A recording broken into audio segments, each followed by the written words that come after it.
Dennis Dodd has kind of been all over this new timing rules update. And so if you remember I guess it's been a couple months ago now, we did have the rumor that they were considering five rule adjustments with regard to timing. Speaking of baseball, just so many of these sports in the era of shorter attention spans and the era of social media, looking to speed up the game and kind of package it in a smaller, more digestible package. College football is no different. And three things were passed, highlighted by clocks no longer stopping on first downs for the first time since 1968. So the clock will no longer stop after first downs in college football until the last 2 minutes of the second and fourth quarter. So both halves. Teams are also banned from calling back-to-back timeouts, and we will no longer have untimed downs to end the first and third quarter. If there's a penalty on the last play, they'll just push those to the second and fourth quarter, respectively. Obviously, the big headline, though, is the lack of the clock stop on first down. Garrett, I've seen a lot of mixed reactions to this. I know personally, this is a rule that I like. I think it will speed up the game pretty exponentially. And, it'll also get a lot of players ready for the next level when the clock does not stop on first downs in the NFL. Definitely going to take some getting used to, I think, in the first few weeks of this season, though.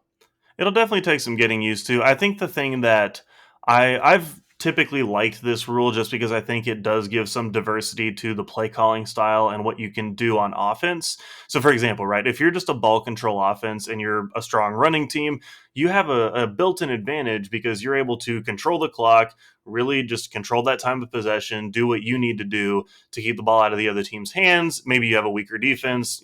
I don't know, just whatever the reason is that they have for being more of a ball control offense versus, for example, we've talked about like in the past with air raid offenses who, they might fizzle out real quick or they could just, march down the field and, paper cut you to death.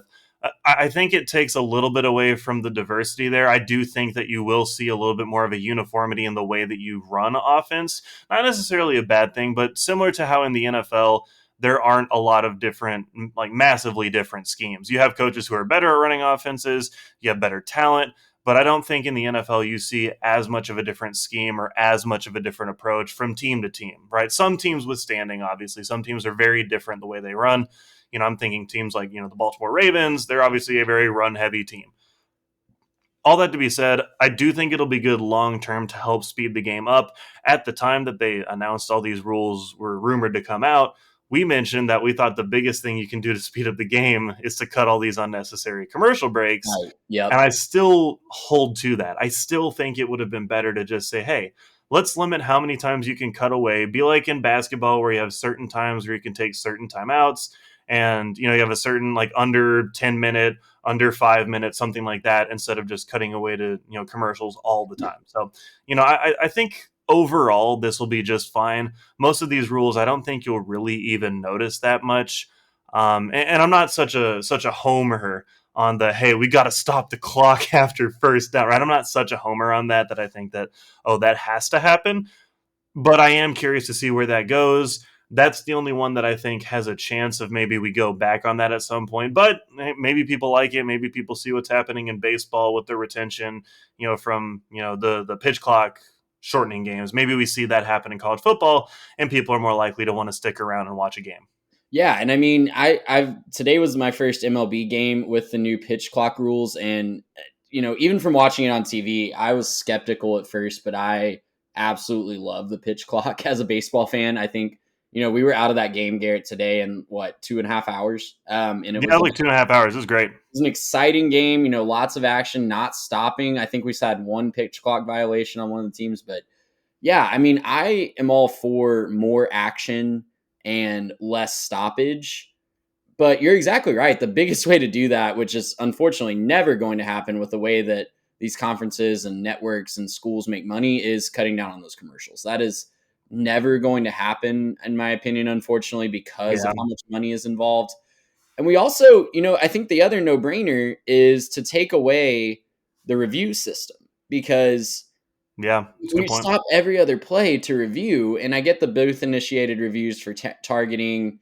That's probably not going away from a player safety standpoint, but do we really need to review if the ball was caught, an extra yard down the field to make it 2nd and 6 instead of 2nd and 7? Right. We really need, on the play that it was a catch for, I don't know, make it 3rd and 17 instead of 3rd and 27, or 4th and 27. Do we really need to review that? Make the coaches challenge it if they really care about it. If it's really that important, do exactly like the NFL does. It's a coach's challenge until the last 2 minutes of each half. Then it can be booth reviewed. All scoring plays and turnovers are automatically reviewed. So the biggest plays are actually, reviewed and can be stopped. But if it's just a completion or if it's just a minuscule play in the scheme of things, make the coaches have to challenge that. Make them use a challenge and give them 2 or 3 per game, so that we're not stopping every 5 seconds for just ridiculous review purposes. That would be the best way to speed up the game. But stopping on first downs, I think, is a step in the right direction if we do want to speed up the process. So I don't know. Mixed reviews here from me. I think the other two are kind of no-brainers. Obviously, calling back timeouts is really unnecessary. Freezing the kicker doesn't really work anymore. It was novel in like 2005, but we're way past that. And, the untimed downs, that was just stupid from the beginning. That was just kind of a weird rule quirk that I think we're finally getting out of a loophole. But before we move on, any other thoughts from you, Garrett? No, I think that's pretty much it. I think of the coach's challenge, I mean, it's a great point. Make the coach do something, right? Like, what's the point of the red hanky if you don't get to throw it ever, right? And it puts the coach in a position to think about, well, is it worth me maybe losing a timeout that I might want at the end of the half, especially in a second half game where you're like, do I want to challenge that one where it looked like he might have gotten a toe down in bounds, or maybe he barely slipped it outside, so it's not really a catch. It's put yourself in a position where you're putting the coach in a position rather to do something and to strategize. And if he's right, he's right. And then your guys upstairs get their money. You're making the guys upstairs work, and you're making everybody do their actual in the job. Press box, put them to work for something. Yeah, exactly. Because the other thing about it too is these coaches have a rooting interest in the game, right? They care about winning. These refs don't care. So if it's a little, they're going to just check it to make sure they do their job right, which I get. They want to do their job right. They don't want people coming back yelling at them after the fact that, oh, I couldn't believe you missed that. But that also takes it off the refs and it puts it on the coach. So you'd have less complaining about, in-game calls and, well, they should have reviewed that. I can't believe they missed that. And then you can put that on, well, the other team's coach messed it up. And, we have the game within the game of the other team trying to snap the ball quickly. Mm-hmm. You can't blame the refs anymore. If it's a coach's initiated challenge, like, get your red flag out, brother. Come on, get it going. Get it ready.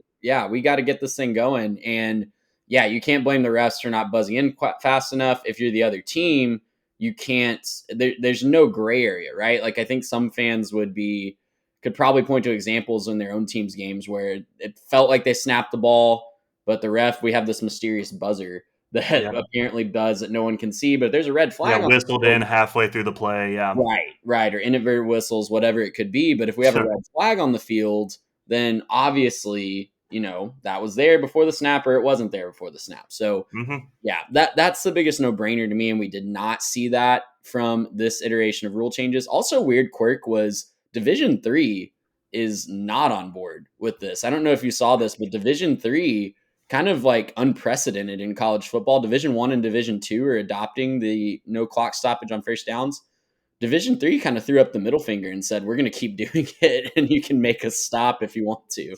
Good for you, D3. Stand up for yourselves. Committing to the bit for Division III and just kind of being independent. So the article I read said it's kind of unprecedented, and we don't really know how that's going to work. But I guess credit to those schools for not bowing to the pressure from the other bigger divisions. Was there a report of a middle-aged balding guy going, there are dozens of us, dozens, doing that whole deal? Yeah, no word on Tobias Funke, what he wants to do. Who knows? Here, but so we'll see how that plays out. It could be really interesting. Obviously, I honestly don't know if there's any cross-divisional matchups between D3 and D2. I'm sure there are, kind of like FCS, FBS, but could be interesting if you follow that super closely. Gracious him! How about that?